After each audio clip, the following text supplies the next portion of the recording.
title tonight is God's People Delivered. I imagine that you are already seeing that there's many more trials that come to people on earth. Sickness, disasters, just as the one we've heard about. And, these things are taking place because the Spirit is being withdrawn from the earth. And it's due to the wickedness and disobedience of God's light that he's given. And so it's going to increase. There's all kinds of other problems as well. But as we go forward from this, things are going to get very serious. So we need to keep our eyes fixed upon the deliverance that God is going to give us. And we're going to especially talk about the time spoken of in Revelation 16, verse 17, where he says, "It is done." And we're going to look at how this happened or when it happened. And this is a wonderful moment for God's people. If we keep it in mind, it'll carry us through all the rest of what we have to go through. Of course, love of Jesus is the primary thing, but he gives us this other information also to help us. So it's all valuable. In Great Controversy, this has got the double screen. It's harder for me to read that. Can you get the single screen?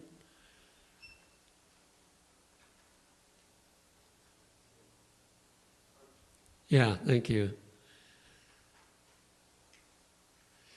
So in Great Controversy 635, it will be determined to strike in one night a decisive blow, which shall utterly silence the voice of dissent and reproof. So the preaching of the three angels' messages, and especially the Sabbath, is going to get those that don't want to follow it more and more stirred up until finally they pass a date when they're going to wipe out all Sabbath keepers. And we don't have time to deal much with what comes before it, but this decree, when it goes out, it begins the time of Jacob's trouble, which is the most difficult time for God's people to go through. But all those that are his people will go through. So we don't have to worry. If we're one of his children, we will go through. But it doesn't mean it's going to be easy. And so finally, they have a date when they're going to deliver the death penalty to every one, which will be the 144,000. Also, 635, the next paragraph, it is now in the hour of utmost extremity that the God of Israel will interpose for the deliverance of his chosen. Maybe you've noticed already that God has a tendency to deliver at the last minute. And you are tempted to think he's not going to deliver.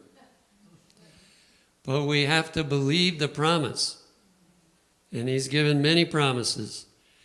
And so we're learning right now to trust him during that time. And notice it's not easy. It says of utmost extremity.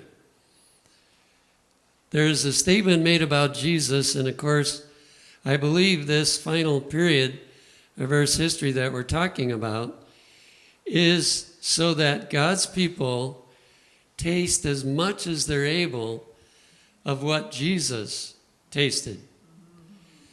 Would you be willing to keep serving God If this was true in your life, it says Jesus was constantly confronted with apparent failure.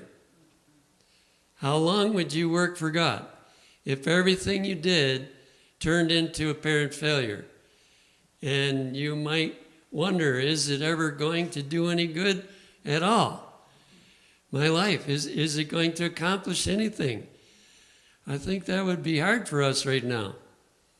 But that's what it's going to be like.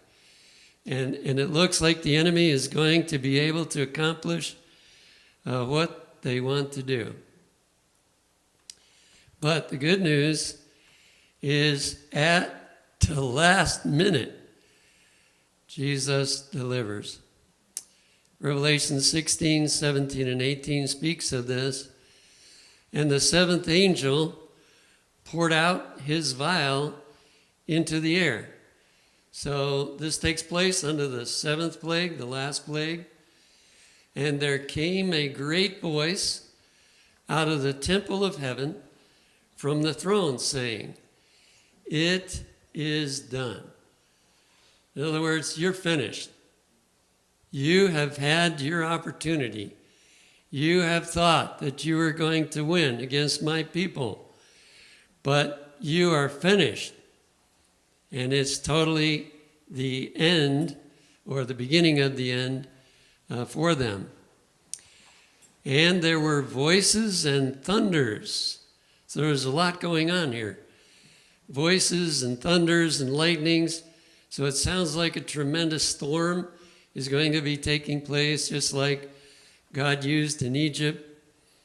And there was a great earthquake, such as was not since men were upon the earth, so mighty an earthquake and so great. So when God delivers his people, he is going to deal. Now, this is not like we try to deal with people sometimes. You know, we have this indignation, this anger, because self rises up against it. No, that's not what God is, made angry by this in that sense. No, instead, he is defending his people. The people that have loved him enough to go through all of this trial and difficulty. And they love him with all their hearts. And they just can't wait hardly to be able to see him and be with him. And they're getting treated like this by those that have sealed their destiny long ago. They don't have any ability to see truth at all, and yet they are doing everything possible to make God's people miserable. And God says, it's enough. You're not going to do any more to them.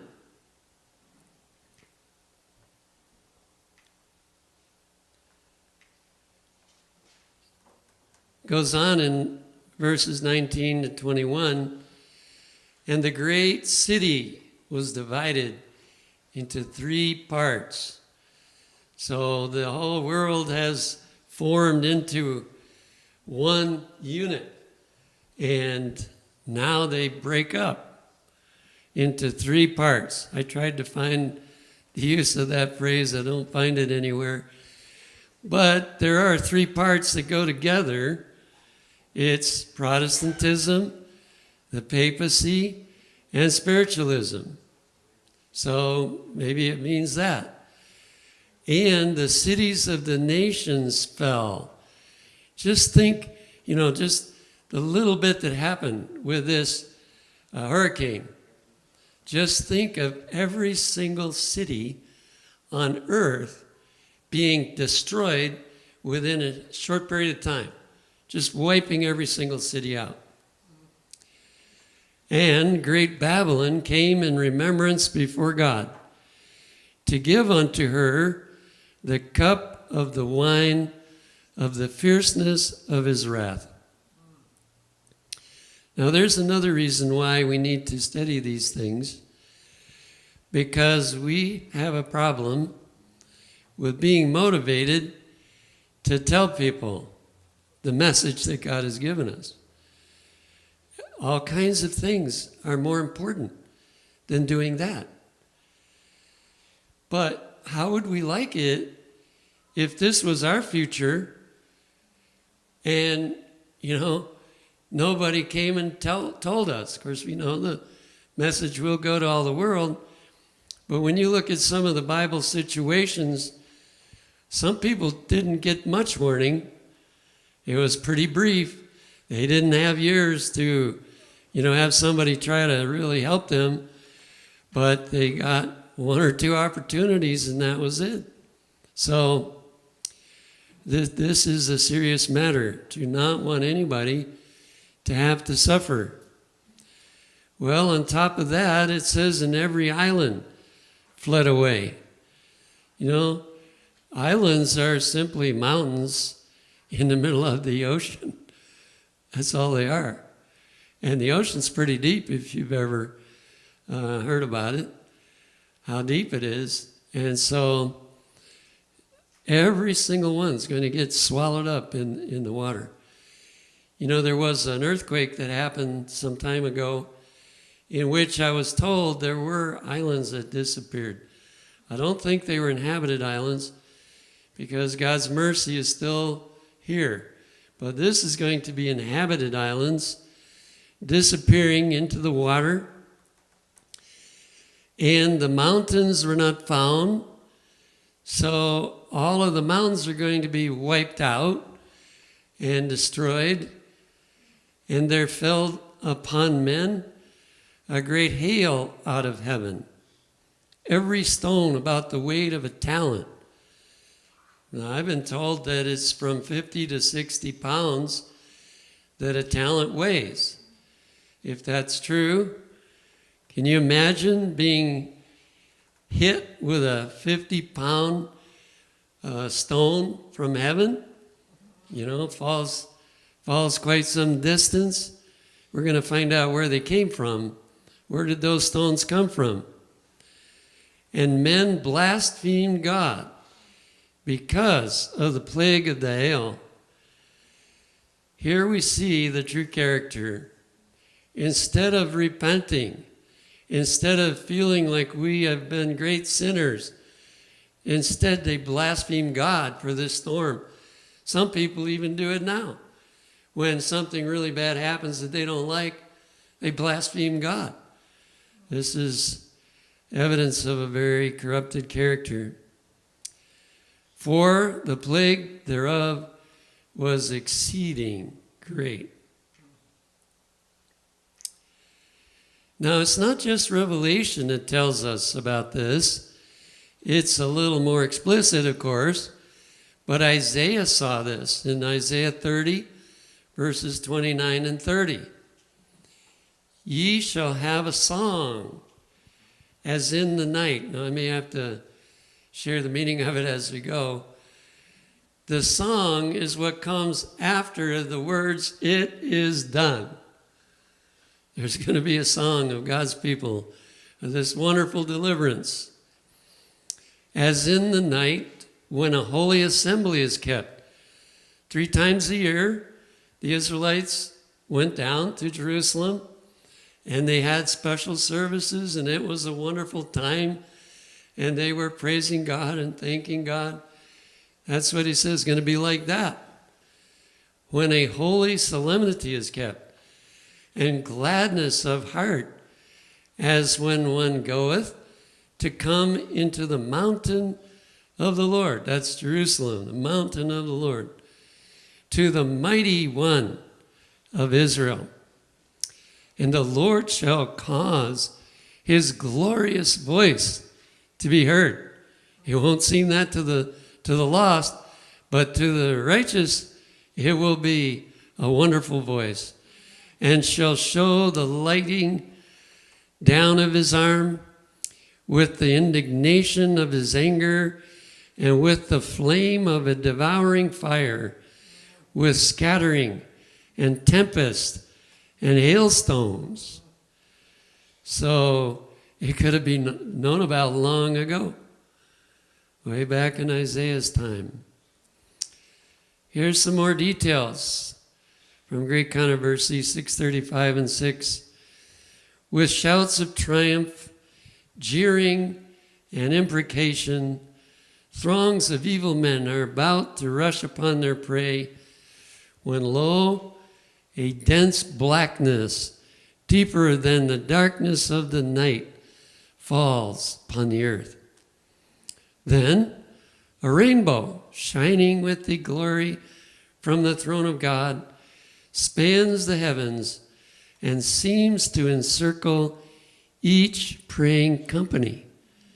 So we have evidence that God is pleased with those that have gone through this trying experience. The angry multitudes are suddenly arrested. Their mocking cries die away. The objects of their murderous rage are forgotten.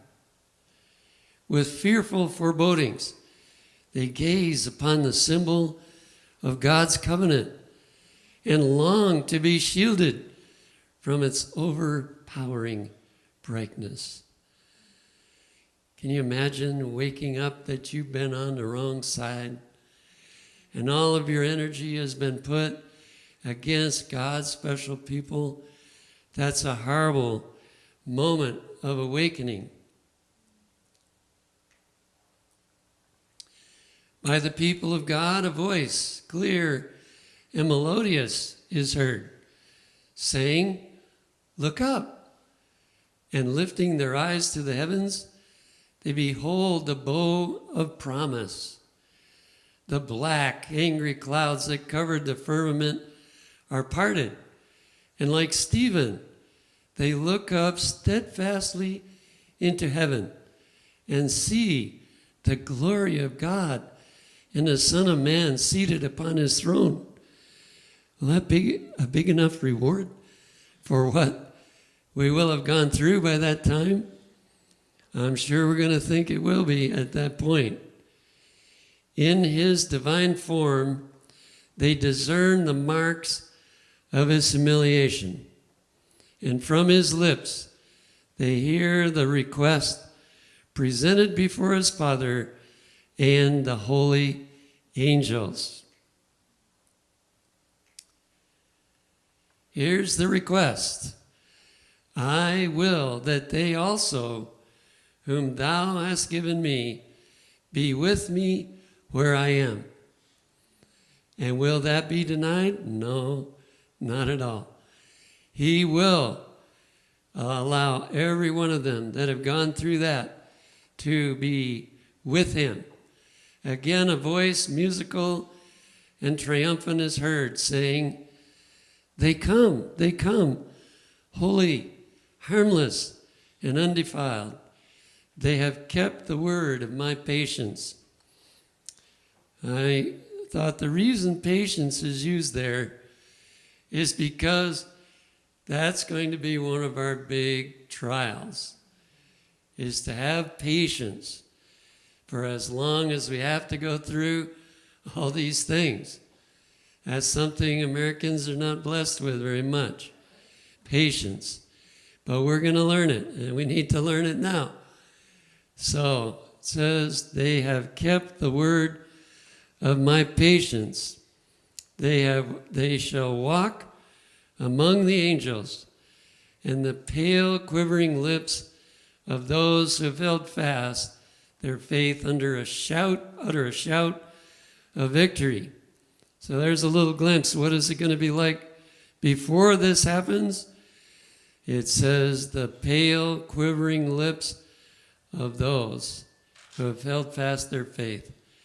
So we don't need to be afraid, because God will give us strength.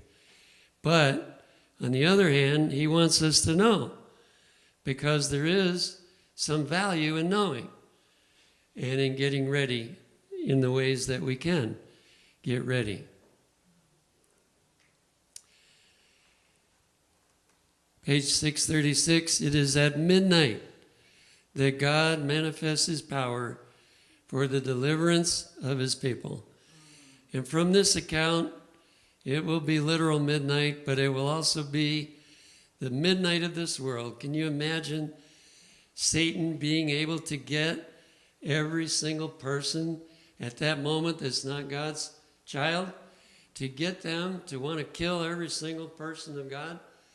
I mean, there's persecution going on in many countries, but there's nothing like that has happened.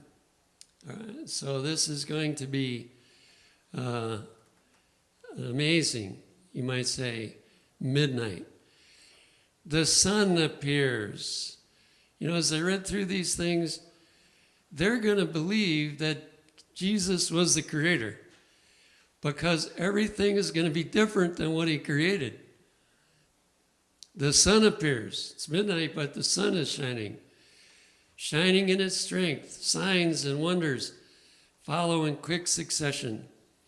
The wicked look with terror and amazement upon the scene, while the righteous behold with solemn joy the tokens of their deliverance. So we need to keep our eye on that even now. The tokens of our deliverance are going to be wonderful at the time when they come. Everything in nature seems turned out of its course. The streams cease to flow. You know, when they crossed the Jordan, it didn't cease to flow. It just kept backing up. Upstream and downstream, it disappeared. But this time, all the streams are going to stand still and not go anywhere. Dark, heavy clouds come up and clash against each other. In the midst of the angry heavens is one clear space of indescribable glory, whence comes the voice of God like the sound of many waters, saying, "It is done." Those will be some of the most precious words to those that are there at that time and are still alive and able to go through this experience. It is done. The experiment of sin is over. No more can Satan bother any of the children of God. No more can we suffer sickness. No more can we go through the trials that we go through sometimes now. It is done.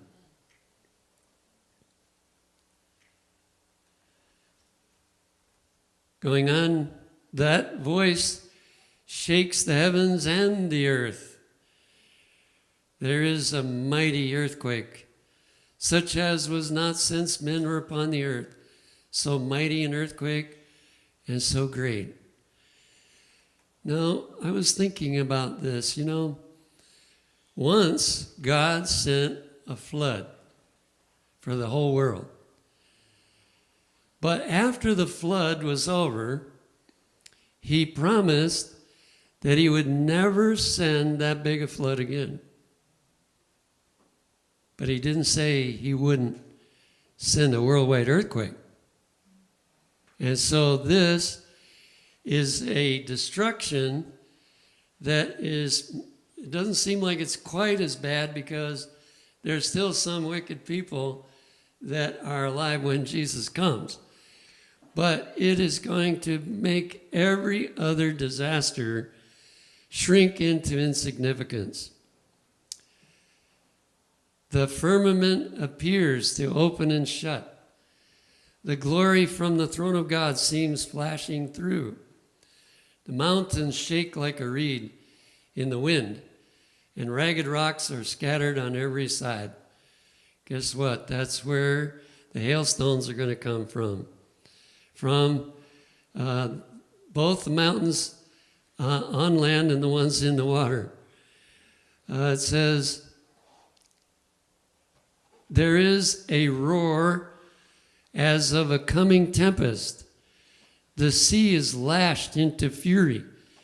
There is heard the shriek of a hurricane, like the voice of demons upon a mission of destruction.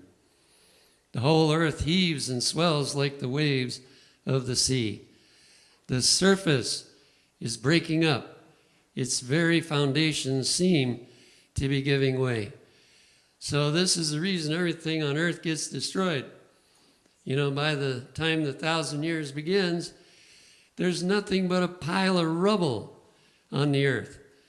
Mountains have been cast down. The rocks have shot out of the water up in the air and pulverized things. There's just nothing that's worth anything left. Mountain chains are sinking. Inhabited islands disappear. The seaports that have become like Sodom for wickedness are swallowed up by the angry waters. Babylon the Great has come in remembrance before God, to give unto her the cup of the wine of the fierceness of his wrath. You know, there's a very important message in that. When Jesus died on the cross, he said, Father, forgive them for what they're doing to me. He wasn't thinking about himself and what he was going through. He was thinking what was going to happen to them if they didn't repent, if they didn't accept him. He was thinking of them. Is that what you do when people mistreat you? Think of them. Think of what, if they don't, repent for doing something that's unkind or mean or nasty or even, persecuting you. Are you thinking of yourself and how rough I'm having it right now? Or are you thinking of them? That's a lesson we have to learn. And right now, we're in the process of learning to care enough about other people that regardless of how they treat us, we're thinking of them, not of what's happening to us. So then it says, great hailstones, every one about the weight of a talent, are doing their work of destruction. The proudest cities of the earth are laid low. The lordly palaces upon which the world's great men have lavished their wealth in order to glorify themselves are crumbling to ruin before their eyes. By the close of probation, you don't want to have anything worth anything because it's all going to get smashed to pieces. Prison walls are rent asunder. Some people are going to be in prison even during that time. They're going to be in prison. But just like Peter, well, not really, Paul would be the better example. An earthquake delivered Paul out of prison, so an earthquake is going to deliver those that are in prison at that time. Prison walls are rent asunder, and God's people who have been held in bondage for their faith are set free. You know, that's one thing that's not being presented very much. A lot of people think that we're just going to go through the end times without much trial or suffering and so on. That is not true at all. There are some people that are going to hide, and when you have to hide in the woods, it's not going to be very pleasant living. And some in prison, some are said to be in attics of buildings. And so all this is only possible if right now we are learning how to love Jesus regardless of what happens to us. And we don't gripe and complain about whatever happens to us.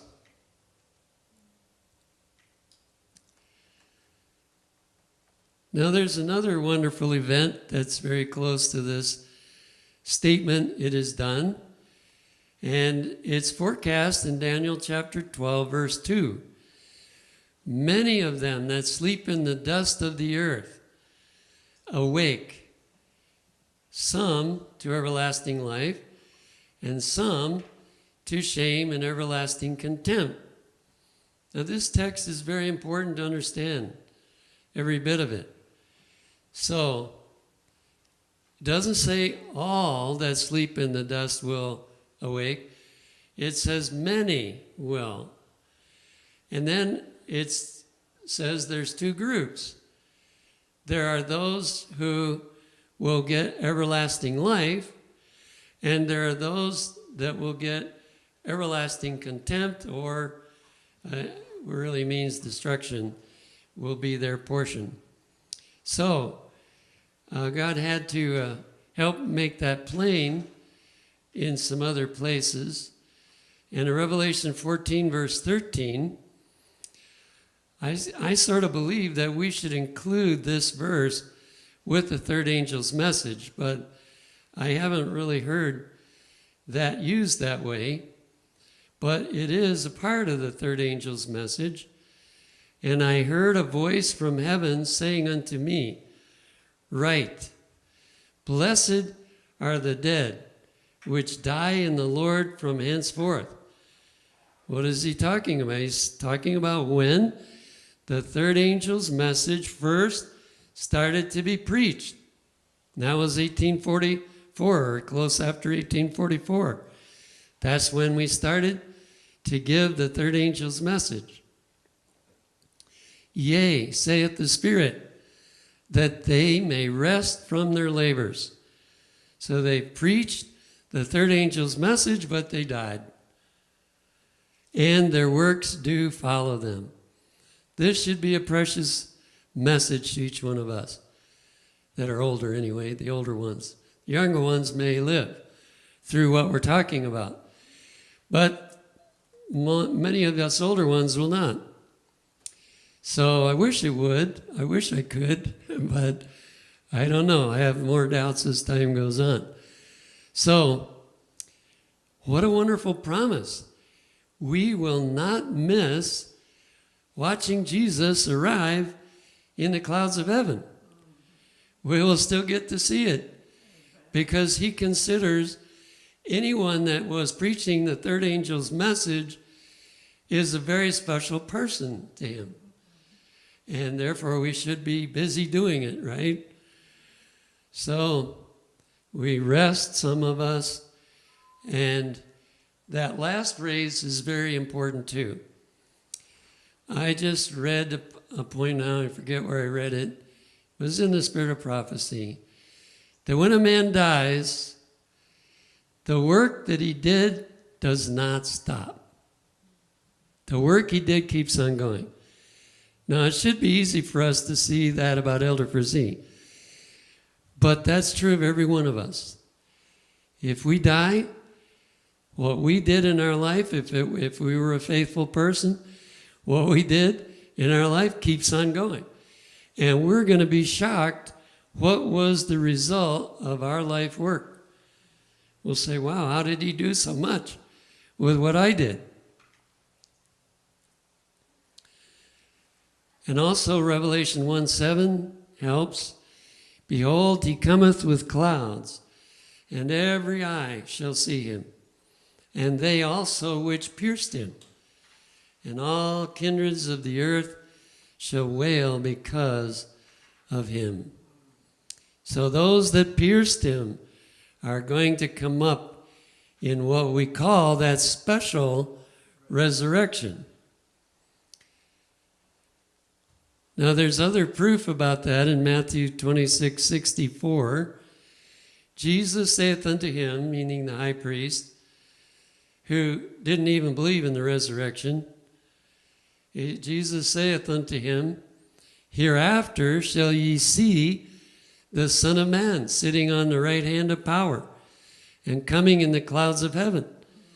Now, of course, I don't think anybody would say that he went to heaven when he died, but we know he's in the grave. But he's going to come out of the grave so that he can see the one that he condemned to death.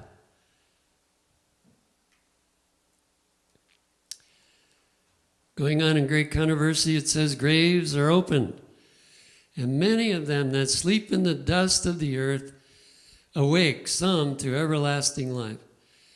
and some to shame and everlasting contempt. All who have died in the faith of the third angel's message come forth from the tomb glorified. So when they come out, they don't have the body that we have now.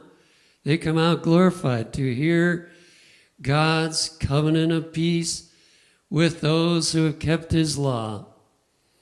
They also, which pierced him, those that mocked and derided Christ's dying agonies, and the most violent opposers of his truth and his people, are raised to behold him in his glory and to see the honor placed upon the loyal and disobedient.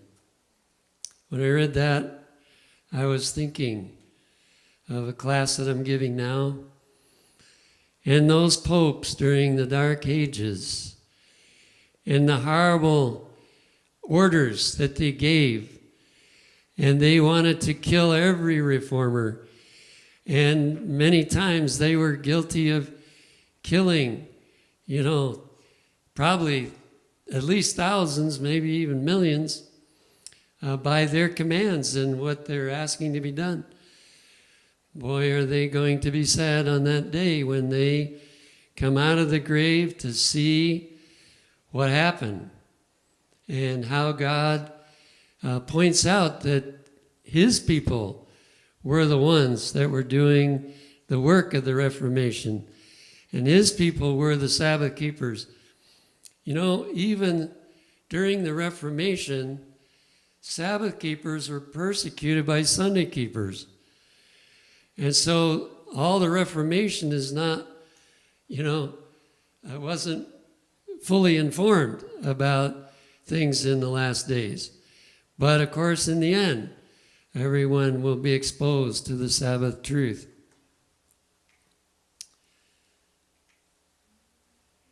Those who a little before were so reckless, so boastful and defiant, so exultant in their cruelty to God's commandment-keeping people, are now overwhelmed with consternation and shuddering in fear.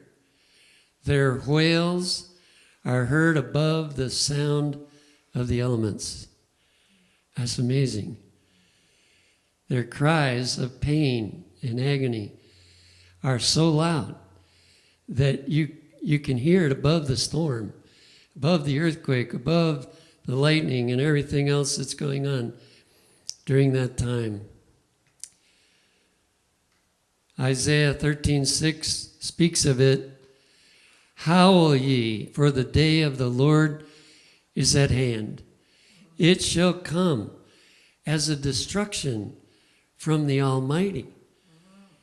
Now, some people are wanting to criticize God for these kind of events. But you know what he says in Romans? He says, everyone will be proved to be a liar. There's nothing wrong with God when he does events like this.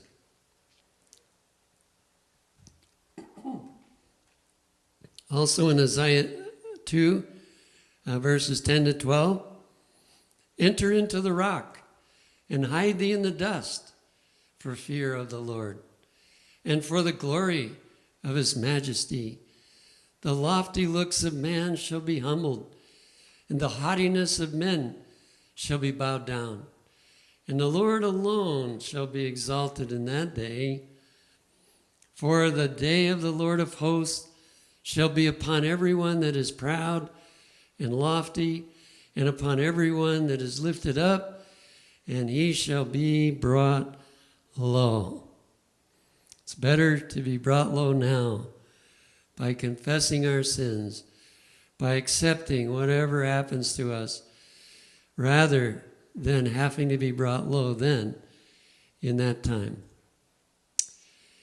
Isaiah 2 verses 20 and 21 says, in that day a man shall cast the idols of his silver and the idols of his gold, which they made each one for themselves to worship, to the moles and to the bats, to go into the clefts of the rocks and into the tops of the ragged rocks, for fear of the Lord and for the glory of his majesty, when he ariseth to shake terribly the earth.